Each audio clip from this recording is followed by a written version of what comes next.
High guys, Chandana live with কুকিংয়ে আজকে শীতকালীন একটি সবজি নিয়ে উপস্থিত হয়েছি। বাঁধাকপি, নিরামিষ বাঁধাকপির ঝাল। আপনারা অবাক হয়ে যাবেন এই নিরামিষ বাঁধাকপি কি। ঠিক আছে, এখন আমার কষা চলছে, সমস্ত কিছু মশলা দেওয়া হয়ে গেছে এবং ধনে বেটে দেওয়া হয়েছে। ধনে গুঁড়াটা নয়, ধনে গোটা ধনেকে তোয়াতে ভেজে তারপরে সেটা শিলে বেটে দেওয়া হয়েছে। দেখুন বন্ধুরা, এবং ধনে পাতাও দেওয়া হয়েছে, আদা দেওয়া হয়েছে, জিরে গুঁড়ো দেওয়া হয়েছে, টমেটো দেওয়া হয়েছে, লঙ্কা বেটে দেওয়া হয়েছে, কাঁচা লঙ্কা অল্প দেওয়া হয়েছে যাতে স্বাদটা আসে। আর এই শীতকালে গরম ভাতের সাথে বাঁধাকপির ঝাল দারুণ লাগে বন্ধুরা। ঠিক আছে, দেখতে থাকুন ভিডিওটি। শীতকালীন চমক দেওয়ার সবজি।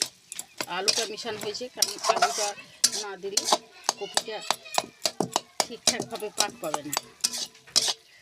এগুলো রুমানি নিরামিষ ধনে পাতা, ধনে গুঁড়ো ফেবার বাঁধাকপি এক অনবদ্য স্বাদ বন্ধুরা। ঠিক আছে, দেখতে থাকুন ভিডিওটি ক্লিক না করে।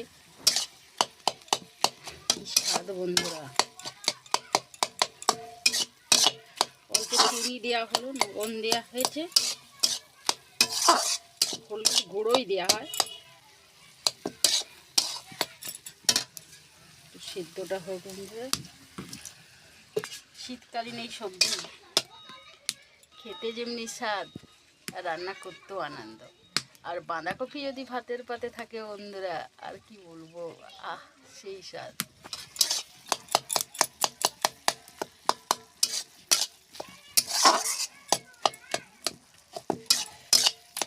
দেখতে থাকুন, বাঁধাকপিটা কচি ওঠে,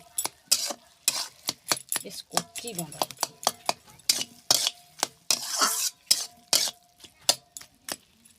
উনুনে হচ্ছে ভালো করে পরিপাক পাক। ঠিক আছে, আপনারা ভালো থাকবেন, সুস্থ থাকবেন, এটাই প্রার্থনা করি। আর আমার এই Chandana live blog with cooking, চন্দনার জীবন, চন্দনার কুকিং সমস্ত কিছুই এই চ্যানেলে তুলে ধরা হবে। ঠিক আছে,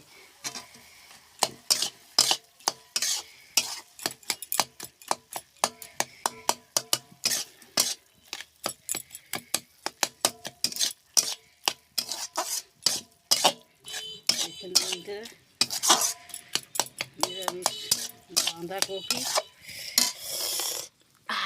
গন্ধটা কি হয়েছে বন্ধু, দারুণ। ঠিক আছে, দেখতে থাকুন। দেখুন বাঁধাকপিটা আমার চুলো থেকে, কড়া থেকে কেড়ে নেওয়া হয়েছে। দেখুন বন্ধুরা কালারটা, বাঁধাকপি দারুণ এসছে, আর সেন্টটাও খুব সুন্দর এসছে। অল্প গরম মশলা দেওয়া হয়েছে। হ্যাঁ বন্ধুরা, গরম বাঁধাকপির সাথে যদি সেই ভাত হয় গরম গরম, সেই স্বাদ লাগছে বন্ধুরা, হেব্বি হয়ে যায়।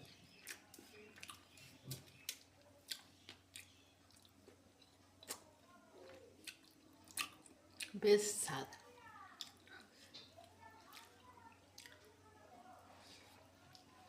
অন্য সবজিগুলো রাখা হয়েছে, বাঁধাকপি দিয়ে মনে হচ্ছে পুরো ভাতটা খেয়ে ফেলবো, বুঝলে।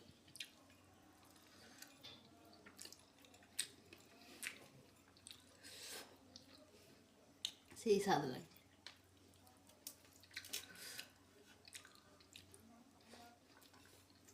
এই শীতকালে বাঁধাকপি দিয়ে অনেক ভালো খাওয়া যায়, আর কম বেশি সবাই পছন্দ করেন বাঁধাকপি খেতে।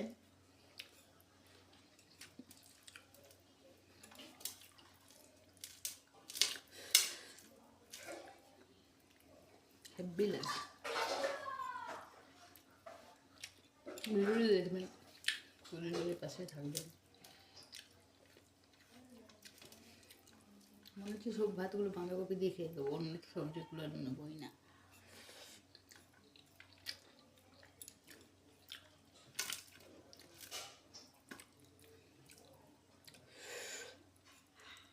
হেব্বি হয়ে যাবে।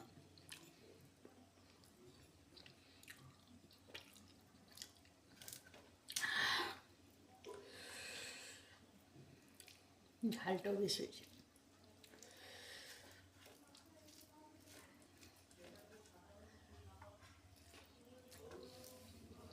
ভালো থাকবেন,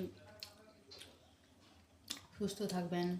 অন্য কোনো দিন অন্য কোনো একটা রেসিপি নিয়ে আপনাদের সামনে উপস্থিত হব। Thank you.